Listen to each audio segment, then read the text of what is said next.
Hi, it's me again with CorelDraw Tips and Tricks. This might even be cooler.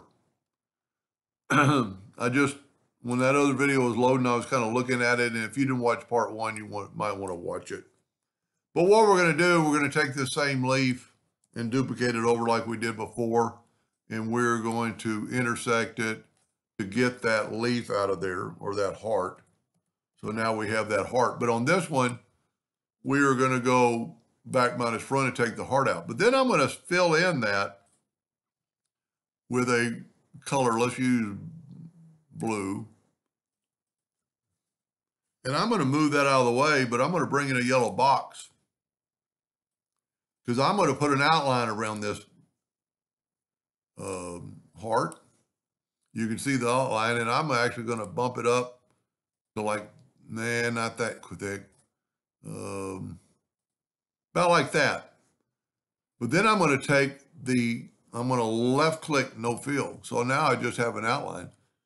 We can actually put our heart back in there, put this heart back in there, and you see I have the outline, but it's too sharp. So what I'm going to do is take the outline, and I can prove I've got it by that right there.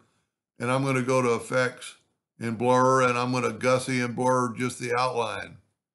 And look what it did.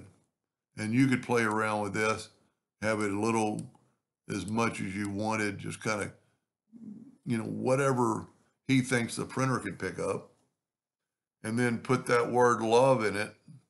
So I did not have to change the inside. I just put a fuzzy heart around it. And I could have really done that without taking that heart out. Just use the regular deal, but I still got the heart because I could still take the heart and I can move this out of the way, and I can take our interior heart and I could still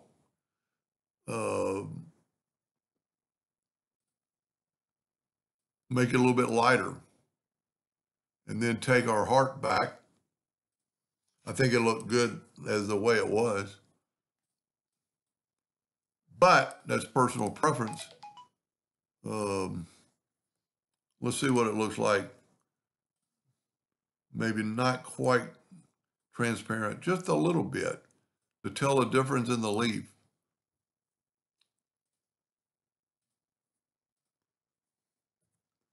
That's pretty cool. Anyway, I hope that helped him a little bit. Thank you for watching.